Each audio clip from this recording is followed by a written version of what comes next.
Oleh kerana janji pertama dan kedua telah ditepati, Allah Subhanahu Wa Taala tidak akan memungkiri janji yang ketiga. Penderitaan yang dirasai oleh rakyat Palestin akan berakhir tidak lama lagi.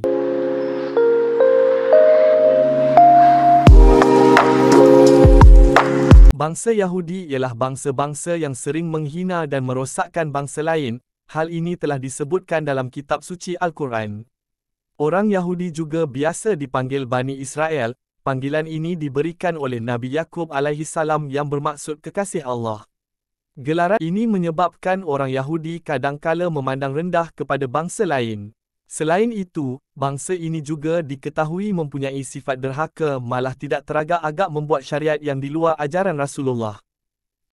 Di dalam Al-Quran, terdapat 3 peringatan dari Allah dengan janji-janjinya kepada orang-orang Yahudi di dunia ini setelah mereka melakukan kerosakan yang sangat besar.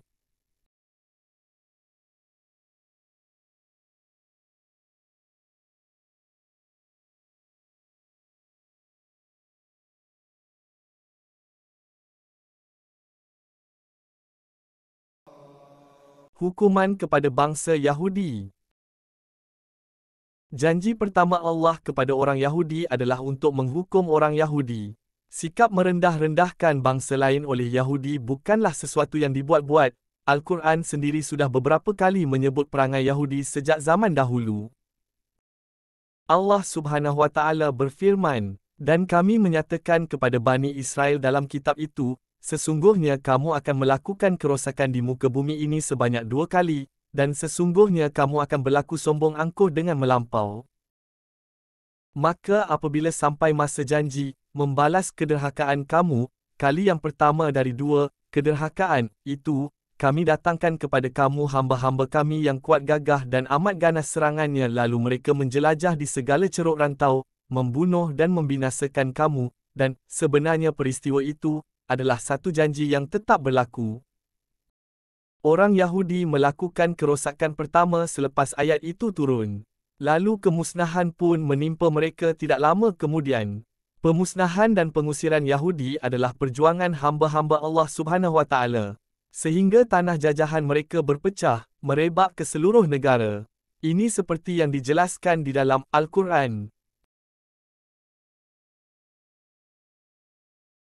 Hal ini, seperti yang dijelaskan dalam Al-Quran, Dialah yang mengeluarkan orang-orang kafir di antara ahli kitab dari kampung-kampung mereka pada saat pengusiran yang pertama.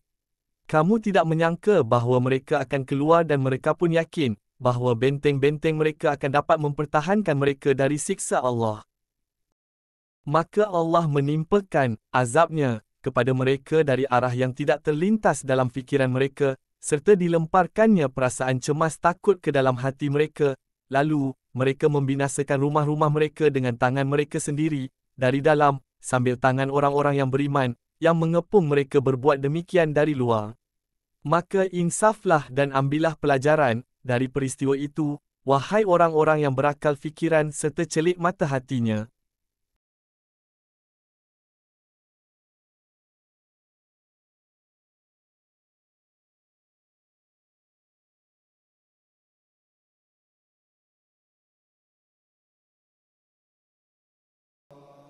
Kebangkitan bangsa Yahudi. Janji kedua Allah ialah menjanjikan hari kebangkitan kepada bangsa Yahudi. Setelah mereka mengalami kehancuran pertama, Allah memberi orang Yahudi kesempatan untuk mengalahkan mereka yang telah mengusir mereka.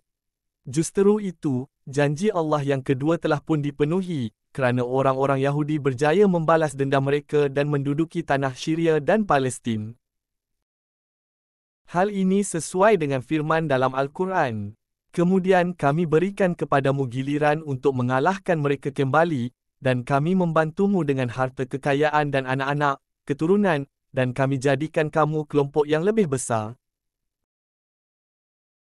Ini terbukti dengan kemajuan dan kemakmuran ekonomi dan politik bangsa Yahudi Israel.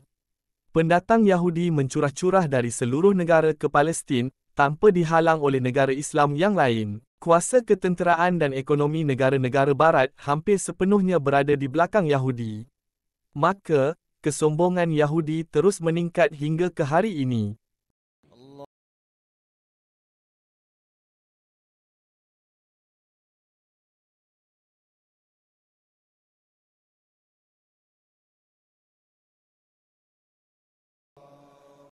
Kehancuran kembali bangsa Yahudi. Oleh kerana janji pertama dan kedua telah ditepati, Allah Subhanahu Wa Taala tidak akan memungkiri janji yang ketiga.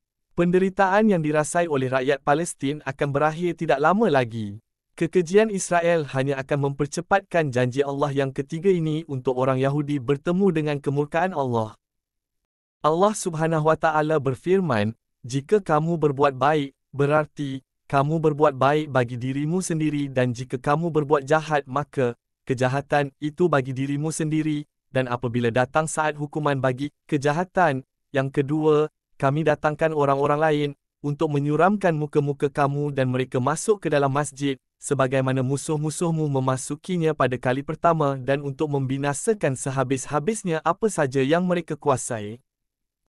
Daripada ayat ini, Allah telah mengesahkan akan lenyapnya kaum Yahudi dari muka bumi ini.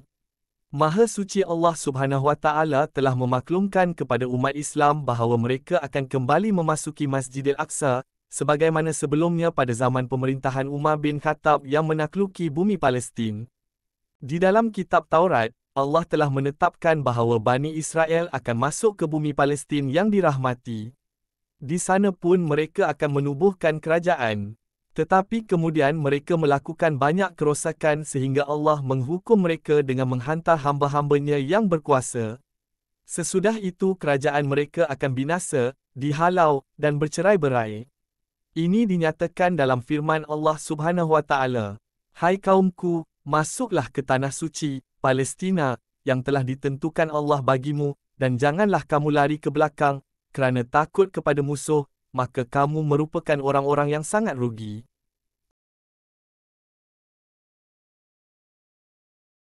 Seperti yang kita tahu bahawa jumlah umat Islam hari ini sangat ramai. Sungguh pun begitu, pejuang-pejuang Islam pada masa kini sangatlah berbeza dari segi kuantitinya berbanding dengan bangsa Yahudi. Akan tetapi, Allah berfirman, "Berapa banyak yang pernah terjadi, golongan yang sedikit berjaya menewaskan golongan yang banyak dengan izin Allah, dan Allah sentiasa bersama-sama orang-orang yang sabar." Marilah sama-sama kita mendoakan saudara kita di Palestin yang sedang berjuang, bangkit mempertahankan tanah air mereka, bumi Palestin. Semoga kemenangan menjadi milik pejuang Palestin dan tanah milik umat Islam dikembalikan. Semoga segala penderitaan mereka berakhir dan saudara-saudara kita di bumi Palestin dapat mengecapi keamanan dan kebahagiaan.